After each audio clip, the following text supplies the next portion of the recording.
कहते हैं जिन धुएं से बने होते हैं वे नज़र नहीं आते, पर जब किसी इंसान से नाराज़ होते हैं तो उसके साए तक को अपने साथ ले जाते हैं।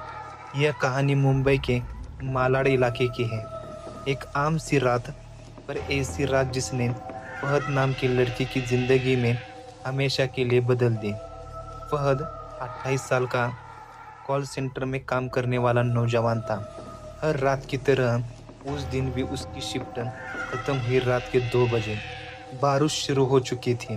वो जल्दी घर पहुंचना चाहता था, इसलिए उसने वही रास्ता चुना जो कब्रिस्तान के पीछे से होकर जाता था। अंधेरी सड़क, टिमटिमाती स्ट्रीट लाइट्स और बस उसकी बाइक की हेडलाइट।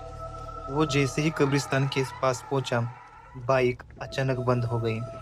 उसने बार बार किक मारी, पर इंजन चालू नहीं हुआ।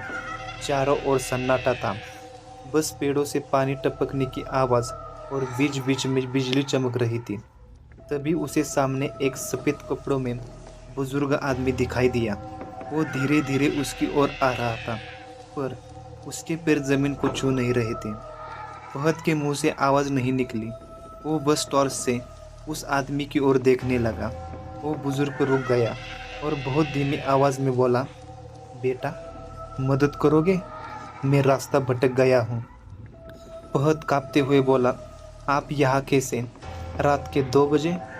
वो आदमी मुस्कुराया और उसी पल फहद की बाइक अपने आप चालू हो गई। फहद डर के मारे बाइक पर बैठा और पूरी स्पीड से वहाँ से भाग गया। घर पहुंचकर उसने दरवाज़ा बंद किया और आईने के सामने आ गया। उसका चेहरा पीला पड़ा था और गर्दन के पीछे 3 उंगलियां जैसे जलने के निशान बने हुए थे। उसे याद नहीं था कि किसी ने छुआ भी हो, पर निशान ताज़े थे, जैसे किसी ने आग से जला दिया हो। अगले दिन उसके साथ अजीब चीज़ें होने लगी। रात को कमरे में कोई फुसफुसाता, आईने में पीछे किसी की परछाई नज़र आती थी और नींद में कोई उसके कान में कहता, मदद मांगी थी, तुम चले गए।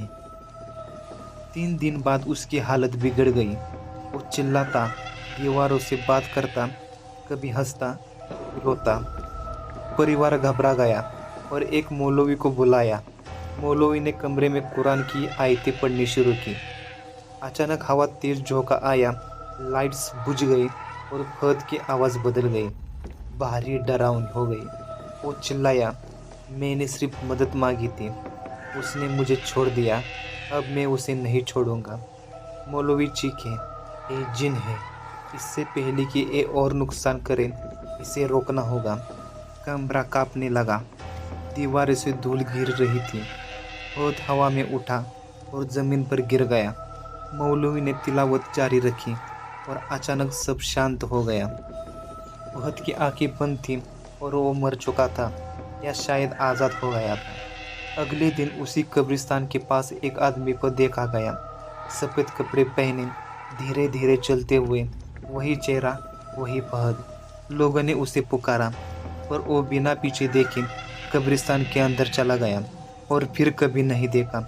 कहते हैं रात के 2 बजे अगर कोई उस रास्ते से गुजरता है तो उसकी बाइक अपने आप बंद हो जाती है और एक आवाज़ आती है, मदद करोगे?